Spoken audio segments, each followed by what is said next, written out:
الحمد لله الحمد لله الواحد المنان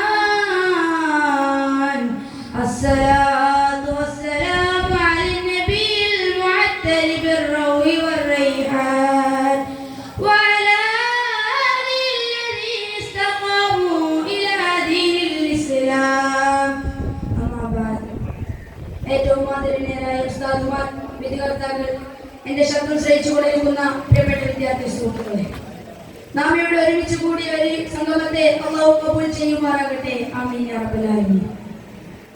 പ്രശ്നങ്ങളും പ്രതിസന്ധികളും വരുമ്പോൾ അത് അല്ലാഹു നൽകുന്ന പരീക്ഷണങ്ങളാണെന്ന് ഉൾക്കൊള്ളാതെ അല്ലാഹുവിന്റെ വിധികളെ പഴിചാർത്തുന്ന ഈ പുതുതലമുറയോട് പരീക്ഷണങ്ങൾ പ്രവാചകരിൽ എന്ന വിഷയം ഏറെ കാലിക പ്രസക്തമെന്ന് ഞാൻ വിചാരിക്കുകയാണ്.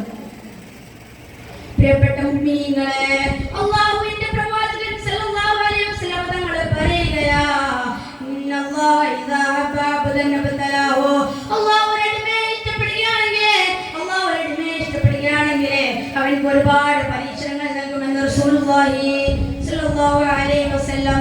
അല്ലാഹുവിന്റെ ലോകത്തെ ഏറ്റവും കൂടുതൽ ഇഷ്ടമുണ്ടായിരുന്നത് തന്റെ പ്രവാചകന്മാരോടാണല്ലോ. അതുകൊണ്ട് തന്നെയാണല്ലോ ഹബീബുള്ളാഹി റസൂലുള്ളാഹി സല്ലല്ലാഹു അലൈഹി വസല്ലം തങ്ങൾ പറയുന്നത്, അശദ്ദുന്നാസു ബലാൻ അൽഅംബിയാഉ സുമ്മൽ അംസൽ ഫലംസൽ, ലോകത്തെ ഏറ്റവും ശക്തമായ പരീക്ഷണങ്ങൾ നേരിടുന്ന പ്രവാചകന്മാരാണ്. പിന്നെ അവരോടടുത്തവരുമാണ് റസൂലുള്ളാഹി സല്ലല്ലാഹു അലൈഹി വസല്ലം. എന്തിനേറെ പറയണം, നമ്മുടെ ഹബീബായ മുഹമ്മദ് മുസ്തഫ സല്ലല്ലാഹു അലൈഹി വസല്ലം തങ്ങൾക്ക് എത്ര പരീക്ഷണങ്ങളാണ് അല്ലാഹു നൽകിയിട്ടുള്ളത്. ജനിക്കുന്നതിന് മുമ്പ് തന്നെ തന്റെ പ്രിയ പിതാവും, ജനിച്ചിട്ട് 6 വയസ്സാകുമ്പോൾ തന്നെ തന്റെ പ്രിയ മാതാവും മരണപ്പെട്ട് പരിപൂർണ്ണ അനാഥനായിട്ടാണല്ലോ നമ്മുടെ ഹബീബ് വളർന്നത്. അതുപോലെ തന്നെ എത്ര ദിവസമാണ് നമ്മുടെ ഹബീബ് ഭക്ഷണം കിട്ടാതെ പട്ടിണി ഇരുന്നിട്ടുള്ളത്. ഒരിക്കൽ അബൂബക്കർ സിദ്ദീഖ് റളിയല്ലാഹു അൻഹു മദീനയുടെ തെരുവിലൂടെ പാതിരാ സമയത്ത് വിശപ്പ് സഹിക്കാൻ കഴിയാതെ നടക്കുകയാണ്.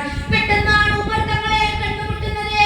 അന്വേഷിച്ചപ്പോൾ ഉമർ തങ്ങളും വിശപ്പ് സഹിക്കാൻ കഴിയാതെ ഇറങ്ങി നടക്കുന്നതാണ്. പെട്ടെന്നാണ് സുബ്ഹാനല്ലാഹ് അല്ലാഹുവിന്റെ പ്രവാചകനെ കണ്ടുമുട്ടുന്നത്. അല്ലാഹുവിന്റെ പ്രവാചകൻ ഉമർ തങ്ങളോടും സിദ്ദീഖ് റളിയല്ലാഹു അൻഹുവിനോടും ചോദിക്കുകയാണ്, നിങ്ങൾ എന്തിനാണ് പാതിരാത്രി ഇറങ്ങി നടക്കുന്നത്? അപ്പോൾ അവർ മറുപടി പറയുകയാ, അൽജൂഇ യാ റസൂലല്ലാഹ്, വിശന്നിട്ട് സഹിക്കാൻ കഴിയുന്നില്ല നബിയേ, വിശന്നിട്ട് സഹിക്കാൻ കഴിയുന്നില്ല നബിയേ. എന്നിട്ട് അവർ തിരിച്ച് തങ്ങളോട് ചോദിക്കുകയാണ്, അല്ലയോ തങ്ങളെ, നിങ്ങൾ എന്തിനാണ് പുറത്തിറങ്ങി നടക്കുന്നത്? അപ്പോൾ ലോകത്തിന്റെ നേതാവായ റസൂലുള്ളാഹി സ്വല്ലല്ലാഹു അലൈഹി വസല്ലം തങ്ങൾ പറയുകയാ, വല്ലദീ നഫ്സു മുഹമ്മദിൻ ബിയദി അഖ്റജനി അല്ലദീ അഖ്റജകുമാ, തീർച്ചയായും മുഹമ്മദിന്റെ ശരീരമാരുടെ കയ്യിലാണോ ഉള്ളത് അവൻ തന്നെയാണ് സത്യം. നിങ്ങളെ എന്ത് കാര്യമാണോ പുറത്തിറക്കിയത് അത് തന്നെയാണ് എന്നെ പുറത്തിറക്കാൻ പ്രേരിപ്പിച്ചതെന്ന് റസൂലുള്ളാഹി സല്ലല്ലാഹു അലൈഹി വസല്ലം. സുബ്ഹാനല്ലാഹ്, വിശപ്പ് സഹിക്കാൻ കഴിയാതാണ് നമ്മുടെ ഹബീബ് പുറത്തിറങ്ങി നടന്നിട്ടുള്ളത്. നമ്മുടെ നാട്ടിലെ കാരണവന്മാർ ഇങ്ങനെ നടക്കുന്നത് നമുക്ക് സങ്കല്പിക്കാൻ പറ്റുമോ പ്രിയപ്പെട്ടവരെ? മഹാനായ അയ്യൂബ് നബി അലൈഹിസ്സലാത്തു വസ്സലാം അല്ലാഹുവിന്റെ മാറാത്ത അനുഗ്രഹം കൊണ്ട് പരീക്ഷിച്ചല്ലോ. പ്രിയപ്പെട്ട മൂസാ നബി അലൈഹിസ്സലാത്തു വസ്സലാം ജനനം മുതൽ തന്നെ പ്രയാസങ്ങളിലൂടെ അല്ലേ കടന്നുപോയത്. സയ്യിദ്നാ ഇബ്രാഹിം നബി അലൈഹിസ്സലാം, ഇസ്മായിൽ നബി അലൈഹിസ്സലാം അല്ലാഹുവിന്റെ പ്രയാസങ്ങൾ എങ്ങനെ വഴിപ്പെടണമെന്നും അല്ലാഹുവിന്റെ വിധികളെ എങ്ങനെ വഴിപ്പെടണമെന്നും നമ്മെ പഠിപ്പിച്ചല്ലോ. നമ്രൂദിന്റെ തീക്കുണ്ടാരത്തിൽ വെന്തുരുകാൻ പോയ സമയത്തല്ലേ ഹസ്ബി അല്ലാഹു നിഅമൽ വകീൽ, ഹസ്ബി അല്ലാഹു നിഅമൽ വകീൽ, എനിക്ക് നീ മതി റബ്ബേ, എനിക്ക് നീ മതി റബ്ബേ എന്ന് പറഞ്ഞ് അല്ലാഹുവിന്റെ പരീക്ഷണങ്ങളെ സയ്യിദ്നാ ഇബ്രാഹിം അലൈഹിസ്സലാത്തു വസ്സലാം നേരിട്ടത്. പ്രിയപ്പെട്ട മുഅ്മിനീങ്ങളെ, അല്ലാഹു തആല നമ്മളെ അനുഗ്രഹിക്കട്ടെ.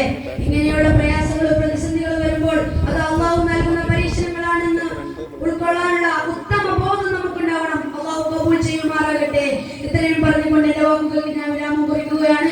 വആഖിറു ദഅവാനാ അൽഹംദുലില്ലാഹി റബ്ബിൽ ആലമീൻ. അസ്സലാമു അലൈക്കും വറഹ്മത്തുള്ളാഹി തആല.